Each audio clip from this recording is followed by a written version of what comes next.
Hello friends, welcome to Sharvika's kitchen diary. आजच्या व्हिडिओमध्ये आपण झिंगा करी बनवणार आहोत, पण त्याआधी चॅनलला सबस्क्राईब करा, लाईक करा आणि शेअर करा। साहित्य: कांदा 1 वाटी, टोमॅटो अर्धी वाटी, कांदा लसूण मसाला 2 चमचे, आमसूल 2 पाकळ्या, हळद पाव चमचा, मीठ पाव चमचा, 1 वाटी झिंगा।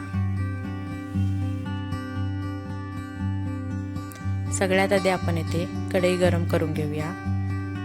लो फ्लेमवर हा झिंगा आपण खरपूस असा भाजून घेणार आहोत।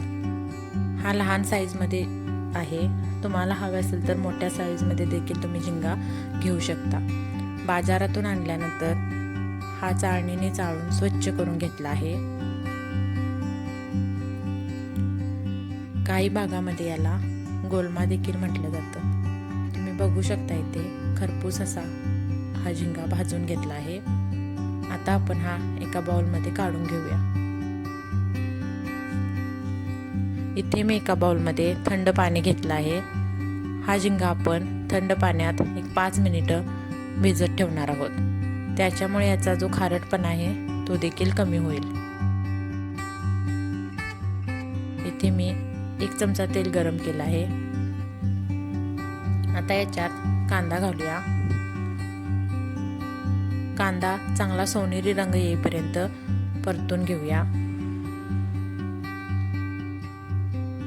बघू शकता कांद्याला चांगला गोल्डन कलर आला आहे। आता मी इथे टोमॅटो ॲड करते। टोमॅटो देखील आपण चांगला मऊ होईपर्यंत शिजवून घेणार आहोत।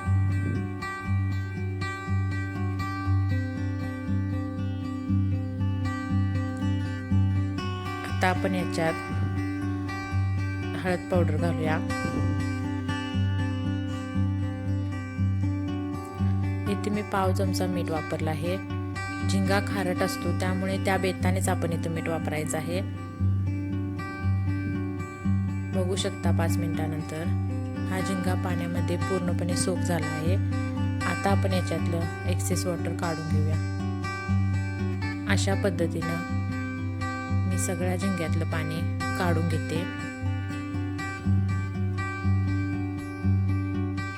याच्यामुळे झिंग्यामध्ये जी घाण आहे ती पूर्णपणे निघून जाईल। आता आपण हा झिंगा तेलावर 2 ते 3 मिनिटं परतून घेऊया।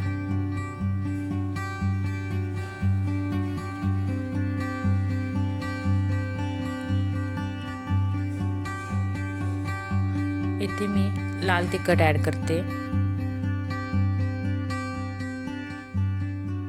आणि थोडीशी कोथिंबीर देखील घालते।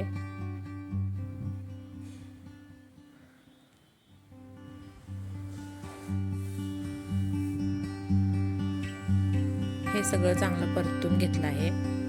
आता मी इथे 1 ग्लास पाणी ॲड केलं आहे। जास्त पाणी आपण वापरणार नाही, या पाण्यामध्येच आपण हा झिंगा 5 मिनिटं शिजवून घेणार आहोत। इथे मी 2 आमसूलच्या पाकळ्या टाकल्या आहेत, त्याच्यामुळे काय होईल, झिंग्याचा जो वास आहे त्याचं प्रमाण देखील कमी येईल आणि त्याची टेस्ट देखील एनहान्स होईल। आता झाकण ठेवून 5 मिनिटं शिजवून घेऊया।